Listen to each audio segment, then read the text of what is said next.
शर्मा, आप देख रहे हैं SPN9 न्यूज। स्वागत है आपका हमारे इस खास प्रोग्राम में। प्रोग्राम की शुरुआत एक बहुत बड़ी खबर से कर रहा हूं। जी हां, अब एक बार फिर सिंधिया और राहुल करीब आते हुए नजर आ रहे हैं। जी हां, मेरे पास जो खबर आई है वो पूरी तरह से ये बता रही है कि सिंधिया और राहुल की दोस्ती होती हुई नजर आ रही है और सिंधिया अब राहुल के समर्थन में रैली करने वाले हैं। यानी कि ज्योतिरादित्य सिंधिया और राहुल का प्यार एक बार फिर दिखता हुआ नजर आ रहा है और सिंधिया तो बाकायदा राहुल के लिए रैलियां करते हुए नजर आएंगे। पूरी खबर क्या है मैं अपने दर्शकों को बताऊंगा, लेकिन मध्य प्रदेश से ये जो बड़ी खबर सामने आई है इससे एक बार फिर मध्य प्रदेश के अंदर सियासी भूचाल देखने को मिल रहा है। इसके साथ ही साथ की अगर मैं बात करूं, मध्य प्रदेश की राजनीति एक बार फिर करवट लेती हुई नजर आ रही है और सिंधिया का राहुल के प्रति प्रेम ये साफ तौर पर देखने को मिल रहा है कि अब सिंधिया जो हैं वो राहुल की तरफ जाते हुए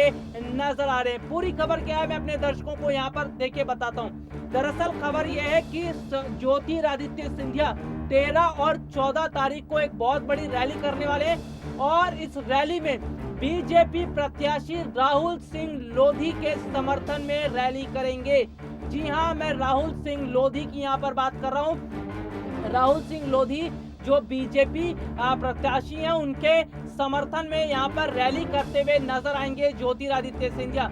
हालांकि अभी तक देखने को मिल रहा था कि सिंधिया जो है वो जो दमोह उपचुनाव है उससे थोड़े दूर बताए जाते क्योंकि बंगाल में वो फिलहाल मोर्चा संभाल रखा था उन्होंने। लेकिन जिस तरह से अगर मैं बात करूं तो फिलहाल अब सिंधिया दोबारा से मध्य प्रदेश में नजर आते हुए दिखाई दे रहे हैं। जो उपचुनाव है उसमें कमर तोड़ कोशिश करते हुए नजर आ रहे हैं। इसके साथ ही साथ की अगर मैं बात करूं, ज्योतिरादित्य सिंधिया राहुल सिंह लोधी के समर्थन में रैली करेंगे। इसका मतलब ये है कि अब ज्योतिरादित्य सिंधिया जो है उपचुनाव पर पूरी पकड़ बनाते हुए नजर आ रहे हैं। उन्होंने चुनावी मोर्चा संभाल लिया है और वो बीजेपी कैंडिडेट के समर्थन में रैली करते हुए अब नजर भी आएंगे। बीते कुछ दिनों पहले ये खबरें सामने आई थी कि उपचुनाव से ज्योतिरादित्य सिंधिया ने दूरी बना ली। इसकी वजह भी बताई गई थी कि दरअसल बीजेपी ने ही सिंधिया को इस उपचुनाव से दूर रखा था, लेकिन एक बार फिर सिंधिया को इस उपचुनाव से जोड़ा गया है और सीधा सीधा सिंधिया अब राहुल सिंह लोधी के समर्थन में रैली करेंगे। इसका मतलब सिंधिया फुल फॉर्म में नजर आ चुके हैं और सिंधिया अब पूरी कोशिश कर रहे हैं कि बीजेपी कैंडिडेट के समर्थन में वो लगातार रैली करे। देखिए, मैं अपने दर्शकों को यहाँ पर यह भी बता देता हूँ कि बहुत बड़ी खबर मध्य प्रदेश से ये भी सामने आ रही है कि पूरी तरह से यहाँ का जो माहौल है वो बिल्कुल अलग होता हुआ नजर आ रहा है। अगर कुल मिलाकर देखा जाए तो ज्योतिरादित्य सिंधिया की वापसी हो रही है और ज्योतिरादित्य सिंधिया इस उपचुनाव में न सिर्फ रैलियां करने जा रहे हैं बल्कि वो अपनी शक्ति दिखाने की कोशिश भी करते हुए नजर आएंगे। हालांकि अगर मैं बात करूं इस उपचुनाव में कांग्रेस ने भी अपने दिग्गज उम्मीदवार उतारे और कांग्रेस भी इस पूरी कोशिश में जुटी हुई है कि किस तरह से बीजेपी के जो प्रत्याशी हैं उनको चुनाव में हराया जाए।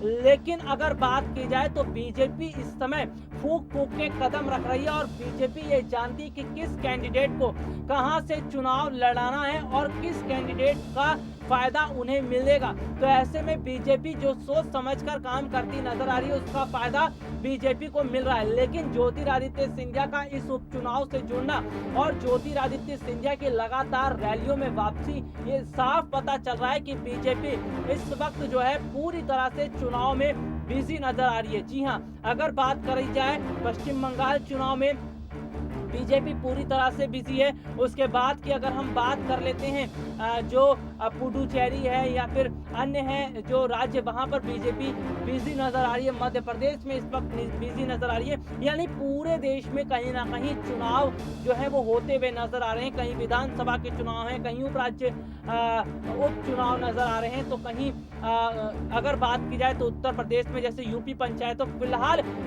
जो ये चुनाव का दौर शुरू हो चुका है और बीजेपी जिस तरह से पूरी तैयारी करती हुई नजर आ रही है, इसको देखकर साफ पता चल रहा है कि बीजेपी का इस वक्त पूरा फोकस केवल और केवल चुनाव पर है और चुनाव जीतने के लिए ही बीजेपी ने अपने दिग्गज उम्मीदवारों को चुनावी मैदान में उतारा भी है। देखिए, जैसा कि मैं यहाँ पर बात करूं तो राहुल सिंह लोधी के समर्थन में सिंधिया की रैली, ये साफ तौर पर पता चल रहा है कि एक बार फिर ज्योतिरादित्य सिंधिया जो है वो अब बीजेपी जो कार्यकर्ता हैं, बीजेपी के जो उम्मीदवार खड़े हुए उपचुनाव में, उनके लिए रैलियां करते हुए नजर आएंगे। और इसके साथ ही साथ अगर बात की जाए तो ज्योतिरादित्य सिंधिया का ग्वालियर दौरा भी जो है वो बताया जा रहा है कि ग्वालियर में भी वो दौरा आने वाले समय में कर सकते हैं। हालांकि कुछ दौरा उनका पहले था जो कि रद्द हो गया था, लेकिन ऐसे में आने वाले समय में उनका जो दौरा होने वाला उससे साफ पता चल रहा है कि अब ज्योतिरादित्य सिंधिया पूरी तरह से अब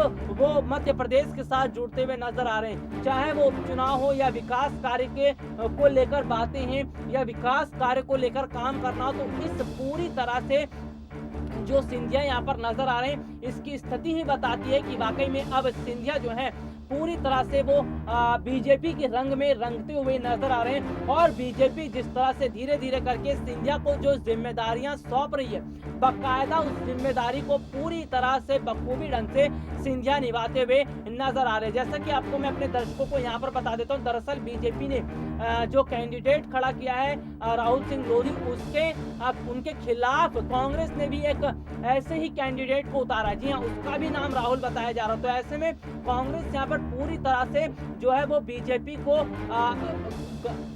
को जो है वो भ्रमित करने की कोशिश कर रही है। जो जनता है उसको भ्रमित करने की कोशिश कर रही है। यानी कि कांग्रेस ये जानती है कि बीजेपी जो कैंडिडेट खड़ी कर रही है वो कितने ताकतवर है और उसके विपक्ष में वो अपने कैंडिडेट को भी बड़े सोच समझकर उतारती हुई नजर आ रही है। तो ये कुल मिलाकर मध्य प्रदेश की स्थिति है और मध्य प्रदेश की स्थिति बताती है कि वाकई में इस बार बहुत ज्यादा अलग होता हुआ नजर आ रहा है। और खास तौर पर हमारी जो निगाहें वो ज्योतिरादित्य सिंधिया पर बनी हुई है। जी हाँ, जिस तरह से ज्योतिरादित्य सिंधिया की अगर बात करें तो मध्य प्रदेश में उनकी शुरुआत होती हुई नजर आ रही है।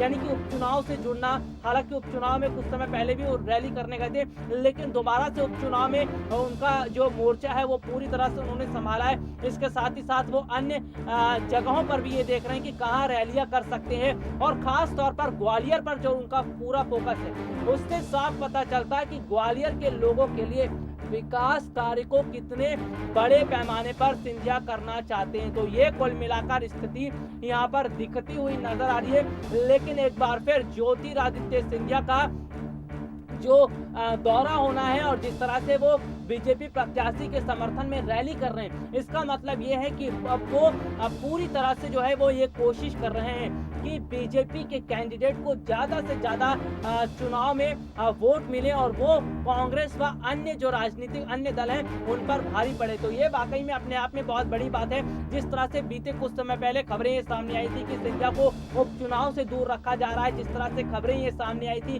कि सिंधिया जो है वो फिलहाल लगता है बीजेपी में खुद को एडजस्ट करने की कोशिश कर रहे हैं। तो कुल मिलाकर जो स्थितियां अब लगातार जो सामने आ रही है उससे पता चल रहा है कि बीजेपी बहुत सोच समझकर सिंधिया को रैली करने के लिए भेज रही है।